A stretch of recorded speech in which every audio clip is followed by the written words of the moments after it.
Thanks for staying with NDTV. You're watching the Monday edition of the World Report. I'm Arjun, Samar, Mahendran. Let's take a look at what's making headlines around the world.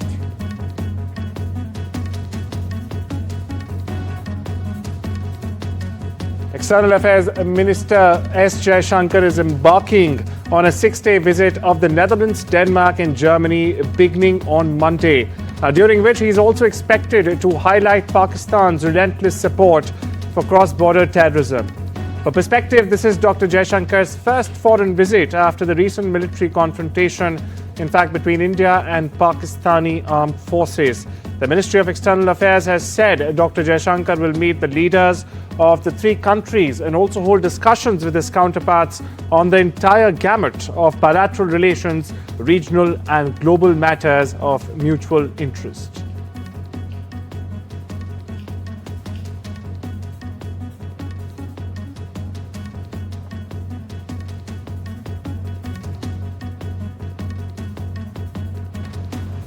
Foreign Secretary Vikram Misri will brief a parliamentary committee later today on the India-Pakistan military conflict that happened in the aftermath of the Pahalgam terror attack on the 22nd of April.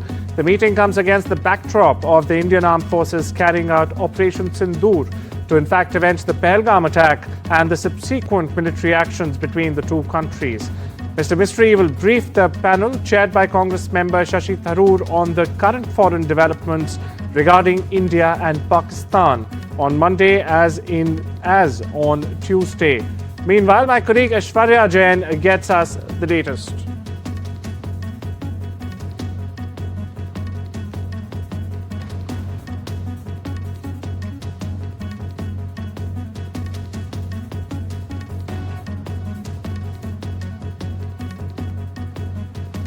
Moving on, Pakistan's Deputy Prime Minister and Foreign Minister Ishaq Dar will travel to China on Monday, where he is expected to in fact hold bilateral talks with Chinese Foreign Minister Wang Yi.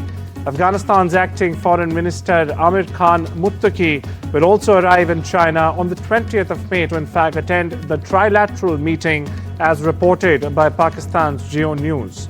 Now viewers, it would be Dar's first foreign trip after India and Pakistan reached an understanding on the 10th of May to end a conflict that saw 4 days of intense cross-border drone and missile strikes.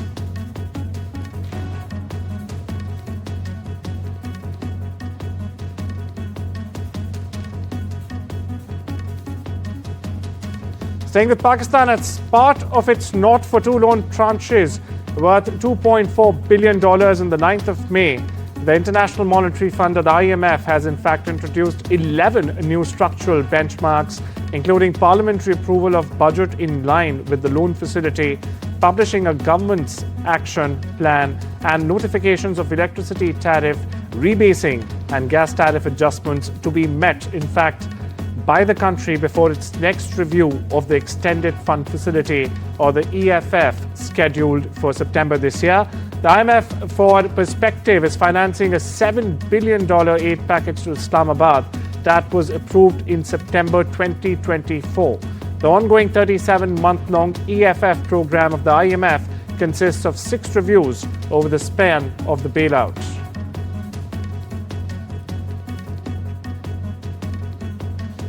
US President Donald Trump has said he'd have a phone call with Russian President Vladimir Putin on Monday morning to discuss, in fact, how to stop the war in Ukraine.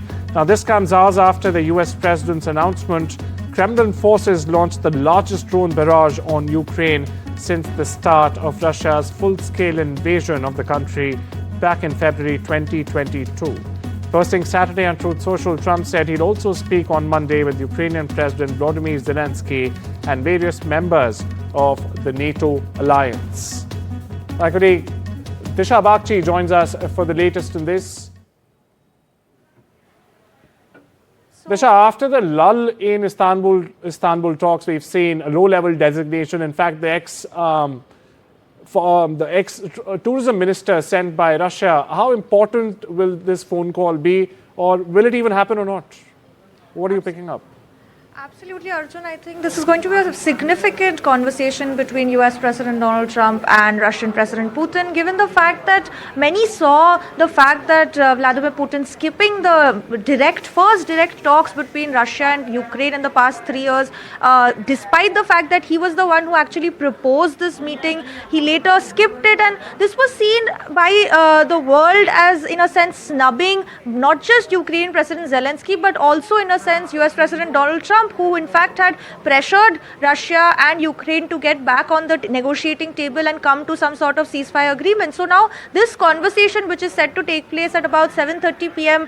Indian time, is going to be crucial, because even in the Truth Social post that US President Donald Trump posted, he said that he expects this to be a productive meeting. He expects it that some sort of ceasefire agreement is reached soon. Remember that US President Donald Trump had in fact vowed to reach a ceasefire in this war within 24 hours, and now it's been over 100 days and he's yet to deliver on this promise. So he is also facing certain pressures from his domestic audience, and in fact really upping the pressure on the Kremlin. And it's going to be interesting to see how this conversation really goes, and because this could be an inflection point in this war, because if it doesn't go well, it could mean that Russia could face increased US sanctions. If it does go well and US President Donald Trump and Vladimir Putin do in fact agree to come to the table along with the Ukrainian president, we could see some sort of truce deal being agreed in the near future. Well, as you right pointed out, Disha, all eyes on that probable Trump-Putin phone call. Now moving on, but staying with the Russia-Ukraine conflict, Russia and Ukraine on Sunday have claimed in separate statements, of course, that their armed forces downed dozens of each other's drones in the past day amid the continuing exchanges of fire between the two countries. Now, Russia's Ministry of National Defense said in a statement that its air defense forces shot down 75 Ukrainian drones, and also that its troops repelled multiple Ukrainian attacks and also launched offensives in the directions of Sumy, Kharkiv, Donetsk and Zaporizhzhia over the past 24 hours. That's over the weekend, viewers. Meanwhile, on the other hand, the Ukrainian Air Force has said that between 4 p.m. Saturday and 8 a.m. Sunday local time, it brought down 88 Russian drones amid a Russian aerial assault that involved 273 drones, according to Ukraine's defenses.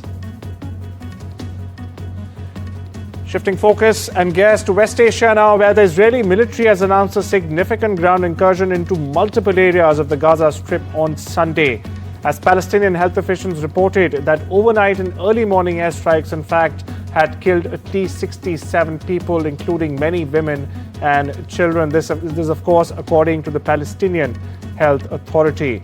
On the other hand of the divide, the Israeli Defense Forces have confirmed that ground forces, including reservists, now have begun extensive operations in both northern and southern Gaza. Now, this comes as part of a broader offensive it has termed Gideon's Chariots. This marks a new phase in Israel's 20-month-long war against the Palestinian Islamic militants and other militant factions in the war-torn enclave. In fact, Israeli military chief of staff Eyal Zamir said on Sunday that the army would in fact continue its newly launched ground operation in Gaza until it breaks Hamas's military ability. בשונה מבעבר, אנחנו מרכזים כעת מאמץ התקפי ברצועת עזה ומבצעים התקפה עד להכרעה במקומות בהם נפעל. הצהרנו בתקופה האחרונה כי צה"ל נערך להוציא לפועל פעולה רחבה, כל עוד חמאס יתבצר בעמדתו ויחזיק חטופים. כעת האיום מתממש. Over in the US, a new bill introduced by US House Republicans is stirring concern among immigrant communities, especially Indians living and working in the US. The proposed legislation now seeks to impose a 5% excise tax on all international remittances sent by non-US citizens. Now, this also includes those on the H-1B and F-1 and other visa categories as well. With Indians being one of the largest contributors to remittances globally, this measure could substantially, in fact, affect both personal remittances and investment-related outflows. The reconciliation bill that we debated and that we discussed. Vote for the roll call is. You forgot that part. I just asked for the clerk to call the roll. Staying with the US, Republicans advanced their massive tax cut and broader security package out of a key House committee during a rare Sunday night vote. Now, this comes as deficit hawks who blocked the measure 2 days earlier reversed course after gaining commitments on the package's spending cuts. House Speaker Mike Johnson met with Republican lawmakers shortly before the meeting, telling reporters, in fact, that the changes agreed to were just some minor notifications and not huge things. Democrats on the panel pressed for more details about the changes that Republicans had in fact agreed to in the private negotiations. Former US President Joe Biden has been diagnosed with an aggressive form of prostate cancer. This is according to a statement from his personal office Sunday. Doctors diagnosed Biden last week with a prostate nodule after he experienced increasing urinary symptoms. By Friday, they diagnosed him with cancer. Biden's news seemed to, for a short time at least, break through Washington's current fierce divides. Among those quickly offering support were his immediate predecessor and successors in the White House.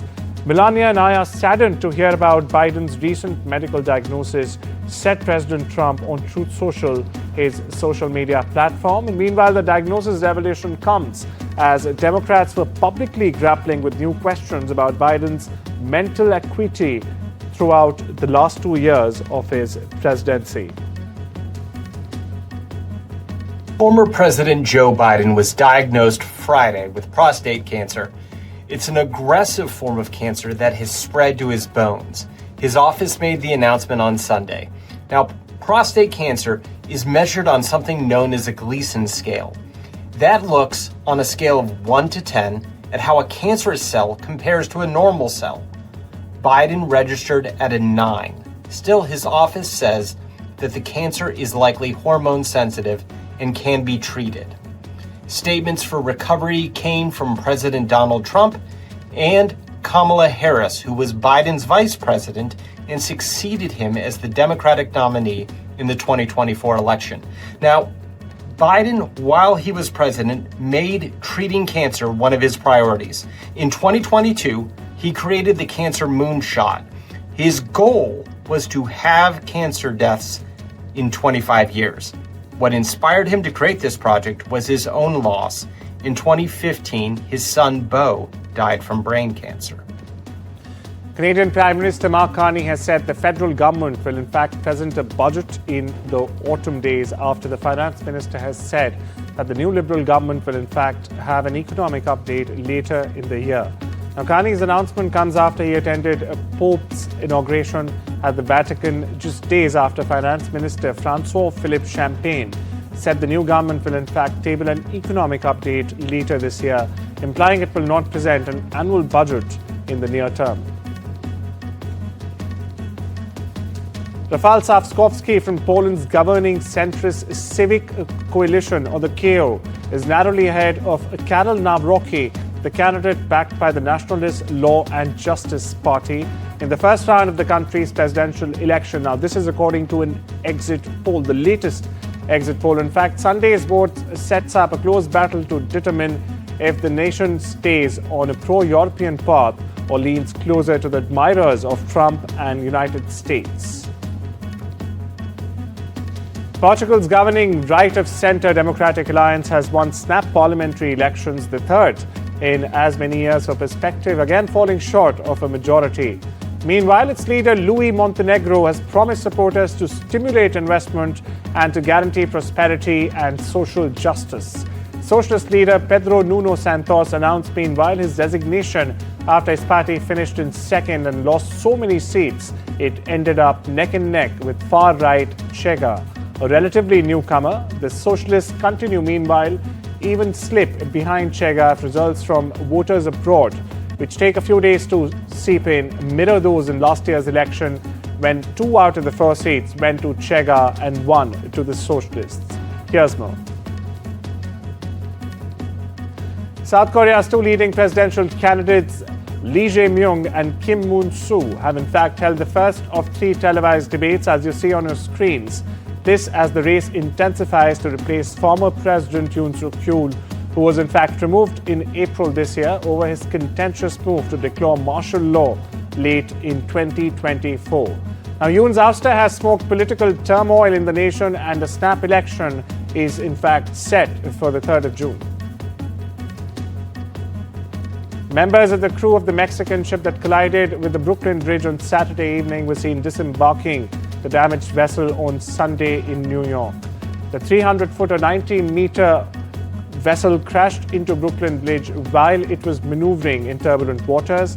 The tide had just turned and a fast current was headed up the East River at 10 meters per hour when the wind set in.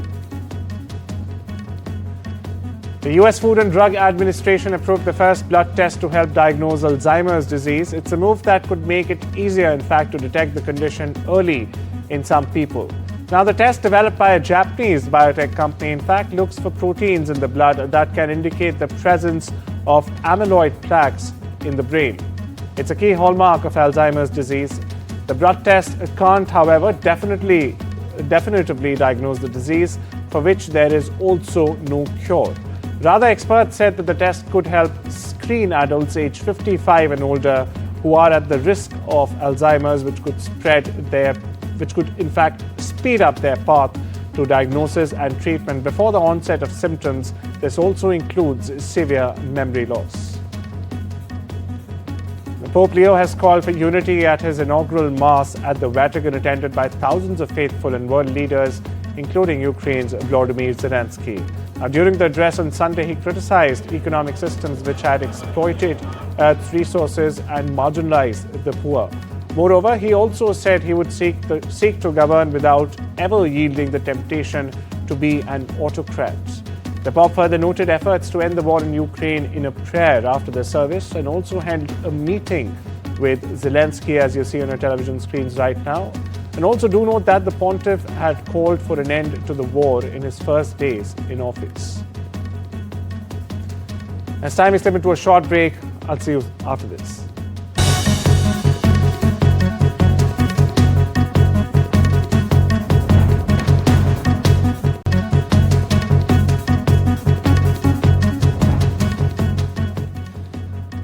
Welcome back. You're watching The World Report. On to some business news now. Commerce advisor to Bangladesh's interim advisor Sheikh Basruddin has in fact said that the country is willing to engage with New Delhi to address trade-related issues in the wake of export curbs imposed by India, in fact, at several key land ports, according to an ANI report. Now, India has banned the import of several goods from Bangladesh by road, including garments, snacks, drinks, and even plastic items. Viewers, now this follows Bangladesh's earlier curbs on Indian yarn imports and India's cancellation of a transshipment facility, leading to a tit-for-tat trade restrictions between the two countries. Moody's has become the latest major credit rating agency to downgrade the United States, citing ballooning government debt that could in fact grow further if Republicans pass a package to extend President Donald Trump's 2017 tax cuts. The White House, meanwhile, sought to downplay Moody's assessment, with Treasury Secretary Scott Bessent on Sunday describing the rating as a lagging indicator of the country's economic health. The GOP's proposed budget package, which could also add trillions to the federal deficit, according to estimates again, suffered a blow Friday as party hardliners stopped the bill from moving forward, arguing it would add too much to the debt. Another push for advance, the package was expected later on Sunday, which, in fact, viewers, it was passed by the committee. Asian shares slipped Monday on mixed China data and US debt worries. China's retail sales missed targets while output edged higher. Moody's US has downgraded, and tariff talks hit Wall Street futures. Meanwhile, Treasury yields also rose as the dollar fell. Gold jumped over 1%, and as a weaker dollar and renewed US tariff threats boost safe haven demand. Economic data signals possible rate cuts, supporting gold's appeal amid ongoing trade tensions and market uncertainty. OpenAI's new AI tool, Codex, can now write, fix, and test code. That's correct. It works as a virtual co-worker inside ChatGPT for pro users. Developers can customize it via GitHub files, but OpenAI warns human review is still needed. In the world of sports, the recent hostilities between India and Pakistan on the border areas are set to have a long and lasting impact on the cricketing relations, in fact, between the two countries. While New Delhi and Islamabad were already against playing bilateral cricket, the worsened political relations between the two nations have jeopardized multi-team events between the two teams as well.